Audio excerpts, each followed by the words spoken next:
안녕하세요. 김철애입니다.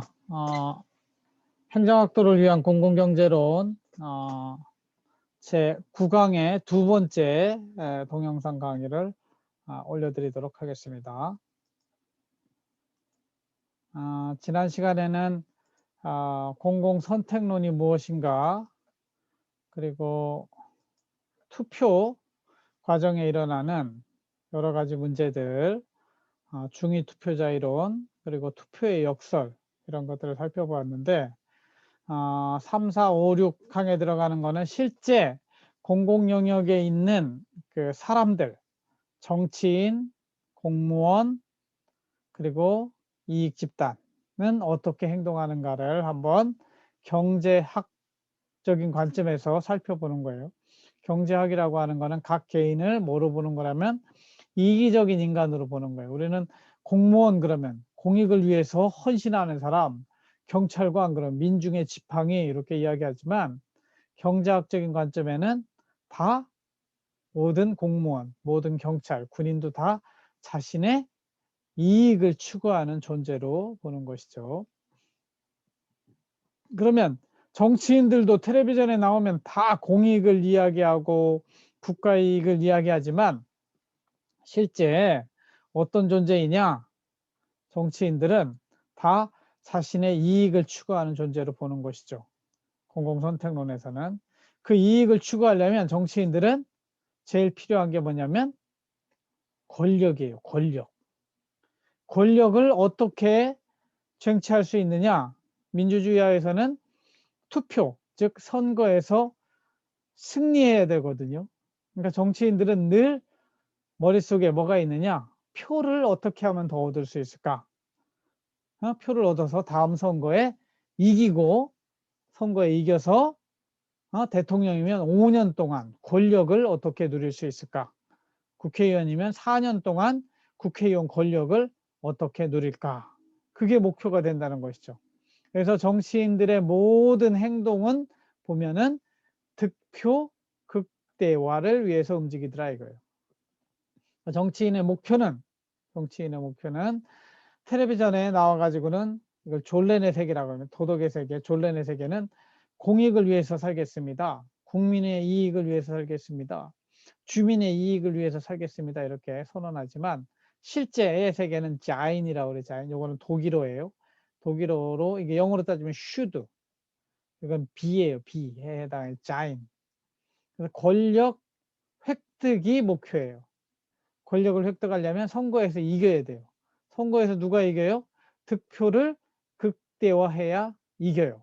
그러니까 결국은 최종 목표는 권력이지만 실제 생활에서는 득표 극대화를 위해서 뛰는 사람들이 정치인이다. 그래서 정치인들은 어떻게 행동을 하느냐? 투표를 안 하는 사람들 관심 없어요. 어린이들 별로 관심 없어요. 청소년들 관심 없어요. 물론 그 부모가 투표를 하는 사람이기 때문에 그 부모의 표를 움직이기 위해서 어린이 정책도 하고 청소년 정책도 하지만 실제 그들의 관심은 투표에 참여하는 그 사람의 관심이 있어요. 그리고 만약에 저 사람은 이번 선거 때 안 나올 사람이야, 투표 안 하고 놀러 갈 사람이야, 별로 관심 없어요. 투표에 참여할 사람에 관심이 있는 거예요. 이 투표에 참여하는 사람 중에서 또 누구예요? 자기한테 표를 던져줄 사람한테 관심이 있는 거예요. 저 사람은 나하고 완전히 원수된 사람이야. 그래서 절대 나한테 표를 안 줄 사람이야. 관심 없어요. 그죠? 또 이렇게 깊이 들어가 보면 100% 자기한테 좀 표를 줄 사람도 큰 관심이 없어요. 지난 시간에 얘기했지만 중위 투표자 이론에 따르면, 그래서 항상 선거 때마다 오락가락하는 유동층을 잡기 위한 그 노력을 항상, 물론 콘크리트 지지를 한다고 하는, 확실히 내 지지를, 집토끼, 산토끼도 이야기하는데 집토끼 먼저 다지고 그 다음에 산토끼 잡으러 가는 것이죠. 그게 정치인의 심리다.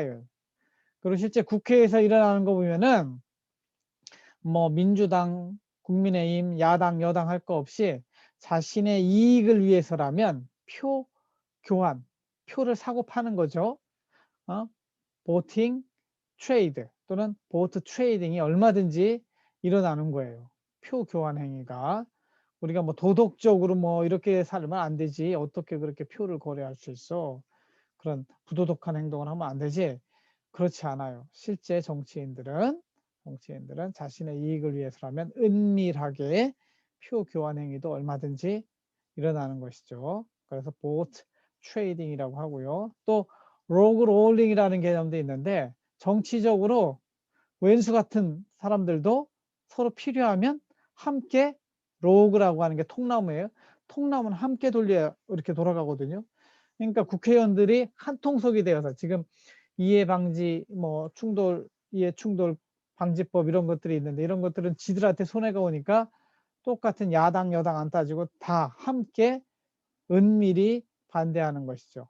이런 것들이 로그 롤링이라고 하죠. 실제 그래서 정치인들은 정치적 명분도 중요하지만 그 밑바닥에는 현실의 이익을 추구하는 존재들이다. 이렇게 이야기할 수 있겠습니다. 그러면 전체 국민의 이익, 전체 국민을 대표하는 공익이 있을 것 같아요. 말로는 공익 그러지만 그런 공익은 정말 찾아보기 힘들어요. 북한이 쳐들어올 때 나라를 지키는 거, 일본 놈들이 쳐들어올 때 나라를 지키는 거, 그러한 특수한 상황에서는 공익이 의미가 있겠지만 실제 우리 살아가는 상황 속에서는 정파별로 다 말로는 공익이라고 하지만 그 이익이 달라요. 그래서 당파적 이익만 있고 실제 공익이 있다고 주장하는 것은 환상일 수 있어요. 그리고 선거 당선 후 정치인은 어떻게 행동을 하느냐 보면은 정치인이 당선되기 위해서 도와준 사람들 있잖아요. 그 사람들한테 낙하산으로 자리를 주는 거예요. 그걸 엽관주의라고 그래요. 나중에 인사행정론 시간에 엽관주의를 사냥을 해서 수렵의 엽이에요. 사냥을 해서 관직을 주는 거죠. 관직을 전리품으로 생각하는. 그래서 공공기관 장이나 상임이사들, 뭐 장관들 이런 거 다 대선 때, 대통령 선거 때 줄을 어떻게 섰느냐에 따라서 그 자리를 차지하고 못 차지하고 이렇게 되는 거죠. 그걸 논공행상이라고 합니다. 얼마나 공이 있느냐에 따라서 상을 주고 이렇게 하는 것이죠. 그래서 결국은 이 정치인들은 권력을 잡은 다음에 권력을 통해서 최종적으로는 자신의 이익을 추구하는데 이 이익을 추구하는 그런 행태를 rent seeking activity라고 해요. 권력을 잡은 사람들이 우리는 주로 저는 이거 빨대를 꼽는다고 하는데 1년에 정부가 550조 원이라는 돈을 씁니다. 대통령이 5년 하면은 한 2,500조 원을 다루는 거예요. 500조 원씩 5년만 한다고 그러더라도 이 2,500조 원이 이렇게 흘러가는데 빨대 조그만 거 꼽아도 몇 조 원 빼내는 건 쉽겠죠. 그죠? 그렇게 자신의 이익을 추구하는. 그지만 LH도 그런 데서 빨대 꽂고 지네들 몰래 주인 대리 문제죠. 이게 다 지대 추구 행위라고 하는 거를 해서 이익을 추구한다는 것이죠. 실제 이 우리나라 시민단체들도 시민단체를 통해서 권력을 잡는 사람들이 많잖아요. 대표적인 사람이 박원순 같은 사람입니다. 그 성문제 때문에 자살을 했지만 이 시민단체들도 어떻게 행동하는가 보면은 말로는 시민의 이익을 이야기한다고 하지만 선거 과정에 우리 시민단체 회원 수가 뭐 몇만 명인데 우리 이익을 대변해 주지 않으면 니네 반대표 던진다. 뭐 이런 식으로 좀 경고를 주고 이래가지고 각종 인명을 동원하고 그래서 결국은 시민단체들도 온전한 우리가 이제 시민단체 공익단체 이렇게 불렀는데 공익을 추구하는 그러한 시민단체는 거의 없다. 특히 우리나라에서는 그런 환경을 주장하고 이런 사람들이 결국은 다 나중에 권력을 차지하고 자신의 이익을 다시 추구하는 형태로 해가지고 정말 순수하게 시민운동을 하는 사람들은 거의 다 죽었다고 볼 수도 있어요. 하여튼 그렇게 아까 이야기한 것처럼 국가 예산이 1년에 550조 원이나 흘러가는데 거기 중간중간에 빨대 꽂고 빼먹는 그런 시민단체들도 굉장히 많다.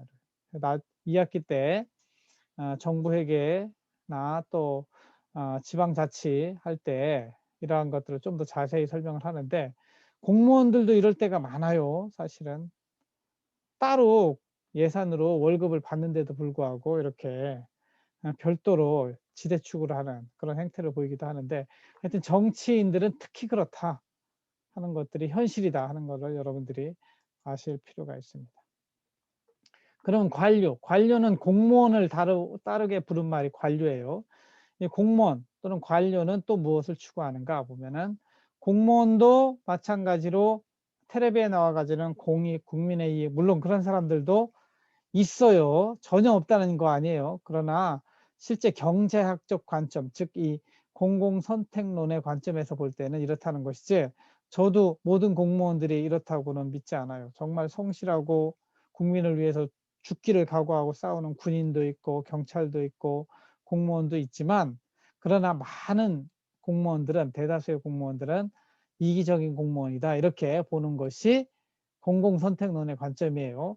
그래도 제가 경험한 바 이렇게 예를 드는 게, 정말 순수하고 공익을 위해서 열심히 살아가는 공무원들도 있지만, 많은 공무원들은 이 공공선택론에 따라 설명이 될 수 있다는 것이죠. 그래서 도덕적으로는 공익을 이야기하지만 실제로는 개인의 이익, 부처의 이익, 보이지 않는 이익, 프린지 베네핏이라고 하는데, 하여튼 그런 것들을 누리는, 그것을 원하는 사람들이 공무원이다. 그러면 이 이익을 어떻게 누릴 수 있느냐? 그럼 관료들은, 정치인들은 뭘 통해서 누린다고 그랬어요? 권력을 통해서 누려요. 권력을 통해서. 이 관료들은 그럼 뭘 가지고 누리느냐? 잘 살펴봤더니 예산, 돈이에요. 돈을 많이 움직일 수 있는 사람이 생기는 게 많고, 나름대로 자신에게 보이지 않는 이익이 생긴다는 거죠. 그래서 자신이 소관하는 예산을 극대화하기 위해서 노력해서 매년 550조 원도 전쟁이에요. 누가 그 예산을 사용할 것인가, 전쟁이 벌어지는데, 그래서 budget war라고 부릅니다. 그래서 공무원들은 이런 예산을 매개로 한 특권, prosecut이라고 하는데, prosecut을 누리길 원하죠. 그래서 특히 공무원 중에서 권력을 함께 누리는, 권력과 예산을 함께 해서, 옛날에는 그게 어디예요? 기획재정부 공무원들이 제일 셌어요. 그런 공무원들이 누리는 이익이 있는데, 그 권력을 통해서 또는 예산을 통해서 자신의 이익을 추구하는 것, 여기도 지대 추구 행위 이렇게 부릅니다. 영어로 따지면 이제 공무원들은 그런 지대 추구 행위를 위해서 예산을 극대화, 정치인들은 투표를 극대화한다, 득표를 극대화한다고 그랬잖아요. 관료들은 예산 극대화, 즉 budget maximizing bureaucrat. The budget game consists of two fields of play. 그러니까 게임 이론이죠. 결국은 게임이라는 거예요. 게임은 전쟁이죠. 그래서 여기 나오는 것처럼 defending your clientele against the revenue hikes such as tax increase. 그죠? 세금을 올리는 것을 통해서 예산을 늘리고, 또 뭐예요? Seeking to attract government spending programs that will benefit your client. 나한테 도움이 될 만한 그 사람한테 예산을 그 사람한테 주는 거예요. 일반 국민들 이익되게 주는 게 아니고, 누구를 주면 또 나한테 이익이 좀 들어올까, 그걸 계산해서 예산을 쓴다는 거죠. 그래서 일반 우리 평범한 국민들에게 예산이 뭐 이렇게 흘러가기보다는, 그 중간중간에 다 아까 얘기한 빨대를 꽂거나 전봇대를 딱딱 세워놓은 그쪽으로 돈이 흘러가게 돼 있는 거예요. 이게 뭐 그 더불어민주당, 국민의힘 뭐 다 똑같아. 이명박 정부 때는 4대강 사업이 그렇게 진행된 걸로 보시면 되고, 지금 정부는 태양광 산업이 다 그래요. 또 하여튼 뭐 정권마다 그런 것들이 다 있는데, 그래서 관료는 budget maximizing을 추구한다, 예산 극대화를 추구한다, 이런 것들을 이해하시면 좋겠습니다. 그 다음에 지대 추구 행위를 좀 더 살펴보면 rent seeking activity라고 하는데, 우리말 쌤에도 나옵니다. 정당한 생산 활동을 통하여 이윤을 추구하는 것이 아니라 인위적인 진입장벽, 정치적 로비, 이게 다 어디서 나오는 거예요? 권력을 매개로 하는 거예요. 권력을 매개로 해서 부당한 이익을 얻으려는 행위를 지대 추구 행위라고 이렇게 이야기를 합니다. 이 지대추구 행위의 기본은 어디서 나오느냐? 다 독점에서 나오는 거예요. 권력을 통한 독점. 어? 여러분들이 공무원이 돼서 인허가권을 가지고 있다고 생각해 보세요. 내가 허가를 해줄 수도 있고 안 해줄 수도 있어요. 그러면 저 상대방이 허가를 받고 싶은 사람은 나한테 무엇이든지 가져오지 않겠어요? 나름대로 안 보이게. 그 사이에 누리게 되는 이익을 지대라고 부르고 그것을 추구하는 것을 지대 추구 행위라고 부릅니다. 영어로는 rent seeking activity 또는 rent seeking이라고 합니다. Rent seeking is a concept in economics that state that an individual or an entity seek to increase their own as without creating any benefit or wealth to the society. 사회를 위해서 일하는 게 아니고 자신의 이익을 위해서 일하게 된다는 것이죠. 밑에 것도 읽어보시고 천천히 여러분들은 시간을 충분히 두고 읽어보시고 여기 나오는 단어들도 찾아보시고 그렇게 공부하시기 바랍니다. 그래서 여러분은 공무원이 되면 정말 이러한 행동을 하지 않으시기를 바랍니다. 정말 순수한 마음 그대로 가지고 가면서 정말 내가 공무원 함으로 인해서 정말 사회에 유익한 그러한 일을 하고자 초심을 잃지 않는 공무원이 되시기를 진심으로 바랍니다. 그래서 이 지대 추구 행위를 위해서는 즉 가버먼트가 권력을 가지고 있잖아요. 그 권력을 쟁취하기 위해서 이 기업들이 계속해서 로비를 해요. 로비를 해서 결국 뭐예요? 이 가버먼트에 있는 공무원들에게 일정한 뇌물을 주는 거예요. 보이지 않는 로비라고 하는 거는 대놓고 돈을 주는 거예요. 미국은 로비스트, 로비법이 있어가지고 정당하게 그 돈을 주게 돼 있어요. 그러면 가버먼트가 그걸 따지고 여기다가 보조금, 국가 예산이 550조 원을 쓴다고 그랬잖아요.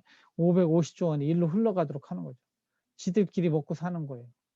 이런 관계를 지대추구 행위의 그림으로 이렇게 표현될 수 있습니다. 그래서 뭐 그래프로 따지면 이런 행동을 함으로 인해서 일반 국민들에게는 손해일까요? 이익일까요? 일반 국민들이 손해를 보는 거예요. 독점하고 똑같습니다. 독점을 하기 때문에 소비자들이 손해를 보잖아요. 높은 가격에 생산량이 줄어들기 때문에. 마찬가지로 렌트 시킹 액티비티를 하게 되면 국민들의 세금이 제대로 쓰이지 않고 엉뚱한 곳에 쓰이는 거예요. 그것만 노리는 그런 렌트 시커들한테 쓰이는 거죠. 로비하는 사람들한테 쓰이고 일반 국민들에게 혜택이 안 가고 이런 사회적 후생의 손실이 발생한다고 하는 그 그래프가 이것이 되겠습니다. 그 다음에 도덕적 해이도 이해를 하실 필요가 있어요. 관료들이 나오는 주인 대리인 문제상에서 공무원의 월급을 주는 사람은 일반 국민들이 세금을 내서 주는 거예요. 그럼 국민들을 위해서 아이고 주인님 오셨습니까? 열심히 일하겠습니다. 이래야 되는데 오히려 국민을 지배하려고 하고 그죠? 국민이 보고 있을 때 언제요? 선거 때는 국민 앞에서 90도 절하고 막 이렇게 해요.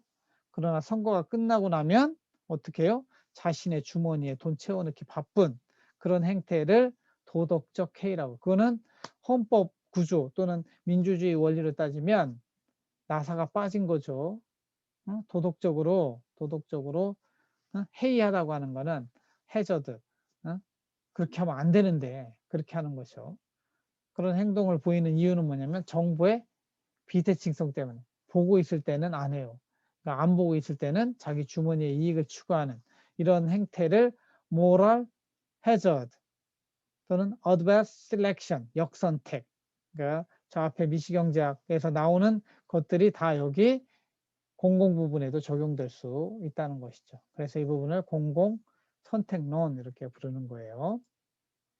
그래서 이것도 모럴 해저드의 그림을 한번 이 그림을 잘 보시면서 여기 나오는 것처럼 government가 있고 이 모럴 해저드 때문에 발생하는 문제들이 있다는 것이죠. 그래서 한번 그림을 잘 이해하시고 제가 좀 시간이 되면 줌 수업 때는 요 설명을 좀 할 수 있으면 좋겠는데 혹시 궁금하시면 질문을 하세요. 이게 다 은행과 정부의 관계도 이렇게 결국은 국민들에게 손해를 끼치게 된다는 것이 도덕적 해이가 되겠습니다.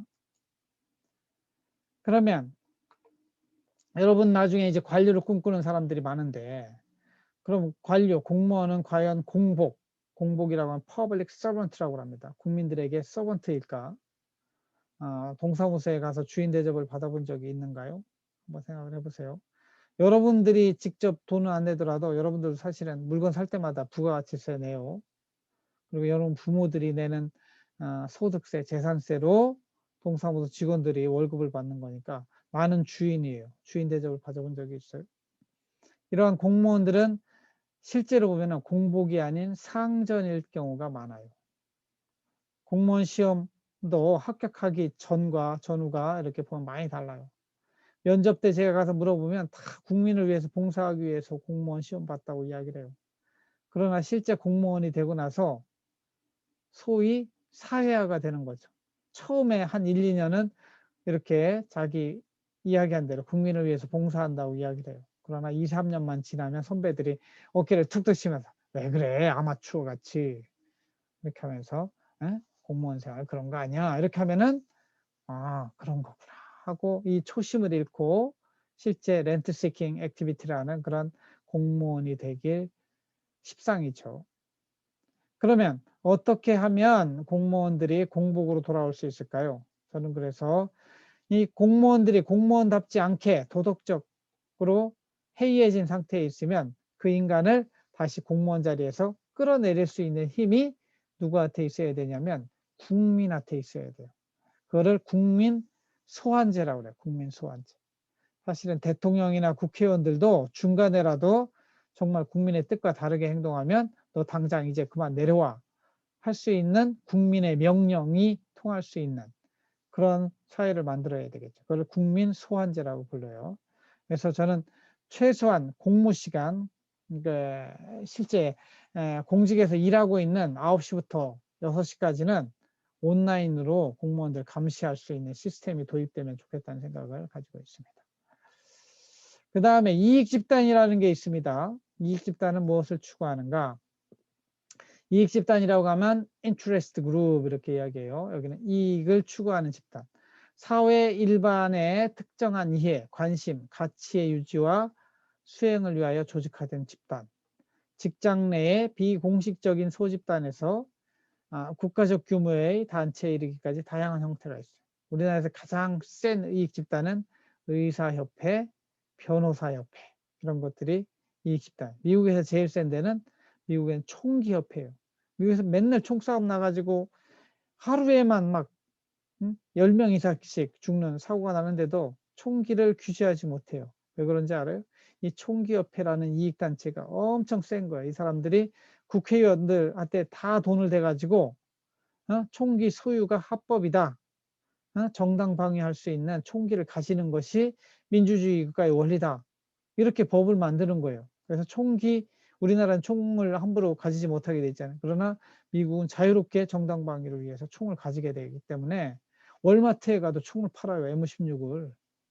그러니 그 총 가지고 나가서 쏘면 스스로 크게 죽는 거죠. 그러니까 그런 배후에는 다 뭐가 있느냐? 이익집단이라는 게 있다는 것이죠. 이익집단과 이익집단을 보호해주는 정치인들이 있는 거예요. 그래서 이익집단은 어떤 행동 원리를 가지고 있느냐? 이익집단도 텔레비에 나올 때는 다 공익을 위해서 우리 한다고 해요. 의사협회, 변호사협회 다 그래요. 그러나 실제는 이들이 추구하는 것은 집단의 이익이에요. 집단 이기주의라고 하죠. 자신이 속한 집단의 이익을 추구하고 그러면 이익집단은 어떻게 행동을 하느냐? 정치인 관료들이 권력을 가지고 있잖아요. 여기에다가 로비를 하는 거예요. 로비를 해서 로비를 한다는 얘기 여기 이 사람들한테 이익을 주고 이 사람들이 권력을 통해서 자신들에게 또 이익을 주도록 하는 그런 것이죠. 국민들은 쏙 빠지고 결국 뭐만 남았어요? 정치인, 관료, 이익 집단만 남는 거예요. 이 세상에서는. 그래서 이들은 뭐 자신의 이익에 반하면은 다 모여가지고 시위하고 뭐 데모하고 이러는 것이죠. 그래서 미국의 총기 규제가 이루어지지 않는 이유. 한국에서는 의사, 변호사들이 그렇게 강하게 권력을 차지하고 있는 이유 이런 것들도 다 이익 집단의 행동 원리로 설명이 될 수 있다는 것이죠. 그래서 이 세상을 살펴보면 철의 삼각이라고 하는데 삼각 세 뿔이 있어요. 정치 과정에서 이익 집단, 관료 조직, 의회, 상임위원회가 상호 간의 이해관계를 보호하기 위해서 밀접하게 하고 있다. 의회 상임위원회가 여기 정치인, 관료, 공무원, 그 다음에 이익 집단. 요 셋이 먹고 사는 사회가 우리 사회다 이거죠. 일반 국민들은 멍청하게 늘 이용만 당하는 것이죠. 그래서 이 철의 삼각으로 이루어지는 정부를 다른 말로 sub-government, 하위 정부 또는 subsystem, 하위 체제라고 이렇게 부르는 거예요. 영어로는 iron triangle이라고 이렇게 해요. triangle, 삼각형을 해요. 요 세 개가 그림으로 따지면 이렇게 됩니다. 국회에 상임위원회가 있고 이익 집단들이 있고 그 다음에 공무원 집단이 있어요. 여러분들은 여기에 들어가 있죠. 그러니까 여러분들은 어디서 이익을 받느냐면 여기 이익 집단들이 이렇게 이익을 줘요. 그러면 나는 여기에다가 또 내 이익을 준 데는 규제도 완화해주고 보조금도 주고 뭐 이렇게 하는 거예요.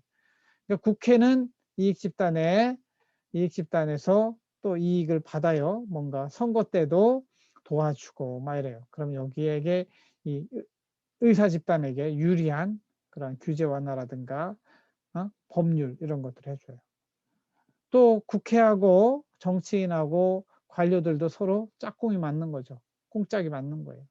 여기는 이제 펀딩이라든가 폴리티컬 정치적인 지지를 해주고 여기는 또 국회가 원하는 정책을 만들어주고 이런 식으로 해서 이 삼각 관료와 이익집단과 국회가 똘똘 뭉쳐서 국가를 말아먹고 있는 그런 형태를 뭐라고 부르냐? 철의 삼각이라고 부르는 거예요. 그러니까 이 사이에 누구는 빠졌어요? 제너럴 퍼블릭이라고 하는 일반 국민들은 빠졌어요.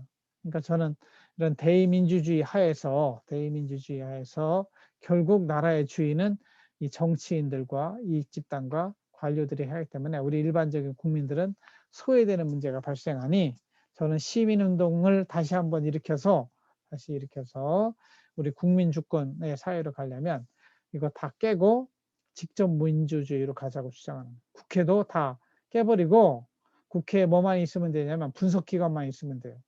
국회에서 엄격하게 분석을 해가지고 이러이러한 법이 필요한데 국민들이 원하십니까? 결정은 누가 해야 돼요? 국민들이 직접 할 수 있도록 만들어야 돼요. 관료 정책도 그렇게 해야 돼요. 그렇죠?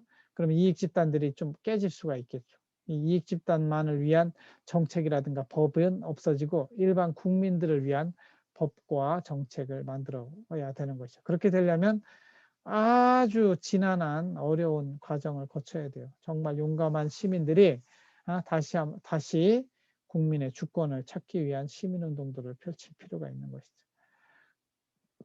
아무튼 그래서 철의 삼각 개념을 여러분들이 잘 이해하고 계시면 좋겠고요. 마지막으로 고든 털럭이라고 하는 대표적인 공공선택론 경제학자입니다.